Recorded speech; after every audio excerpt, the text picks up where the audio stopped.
पुण्यात दलित मुलींच्या छळाची तक्रार घेण्यात पोलिसांची टाळाटाळ दिसते, त्यामुळे वंचितचे प्रकाश आंबेडकर चांगलेच संतापले। त्यांनी कदम नावाच्या पोलीस अधिकाऱ्याला फोन लावून याबद्दल जाब विचारला। तात्काळ एफआयआर दाखल करा, अन्यथा सुप्रीम कोर्टाला पत्र पाठवू असं आंबेडकर म्हणाले। एक लक्षात घ्या, कदम ती 25 वर्षाची आहे, कुठला तरी पोलीस औरंगाबादमधनं येतो आणि हे सगळं कोणाच्या तरी घरामध्ये घुसतात। कुठल्या कायद्याखाली घुसतात हे? हा, पोलिसाला लायसन्स तर दिलेलं नाही ना, त्याच्यामुळे एफआयआर नोंदून घ्या ना, चौकशी होत राहील त्याच्यामध्ये।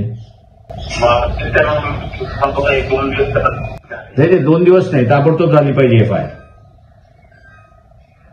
कदम 2 दिवस नाही, एफआयआर ताबडतोब नोंदवल्या गेली पाहिजे। त्याचे मी त्यांना सांगतो तिथे धरणात येऊन बसा, एफआयआर नोंदवा म्हणून।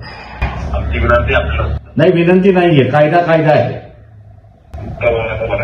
हो, कायद्याला असणारा विनंती नसते, कायदा आहे। सुप्रीम कोर्टाने तुम्हाला सांगितलेलं आहे की ताबडतोब असणारे एफआयआर दाखल करून घ्या, चौकशी तुमची होत राहील ना। एफआयआर